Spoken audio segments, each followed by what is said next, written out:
नहमदुहु व नुसल्ली अला रसूलिहिल करीम अम्मा बाद फ़अऊज़ु बिल्लाहि मिनश शैतानिर रजीम बिस्मिल्लाहिर रहमानिर रहीम। पेशावर से मोहतरम नूरुल इस्लाम साहब ने सवाल किए हैं। सवाल उनका ये है कि सलाम में ज़ायद अल्फाज कहाँ तक इस्तेमाल किया जा सकता है।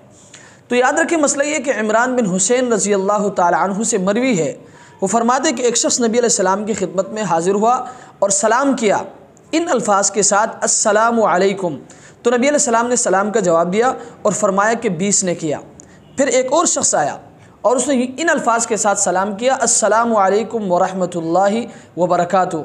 तो नबी अलैहिस्सलाम ने सलाम का जवाब दिया और फरमाया कि 30 ने किया। मुआज़ बिन अनस रज़ी अल्लाह ताला अन्हु फरमाते हैं कि फिर एक और शख्स हाजिर हुआ और उन्होंने इन अल्फाज के साथ सलाम किया, अस्सलामु अलैकुम व रहमतुल्लाहि व बरकातुहू व मग़फ़िरतुहू। तो नबी अलैहिस्सलाम ने सलाम का जवाब दिया और फरमाया कि 40 ने किया।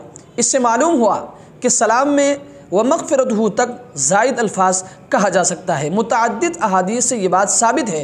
अगरचे वो मग़फ़िरतुहू वाली हदीस वो ज़ईफ़ है, लेकिन साहिब अबू दाऊद ने लिखा है कि फ़ज़ाइल में मुअतबर हैं, इसलिए वो मग़फ़िरतुहू तक ज़ायद अल्फाज कहा जा सकता है। अल्लाह तबारक व तआला हमें समझने की तौफ़ीक़ अता फ़रमाए।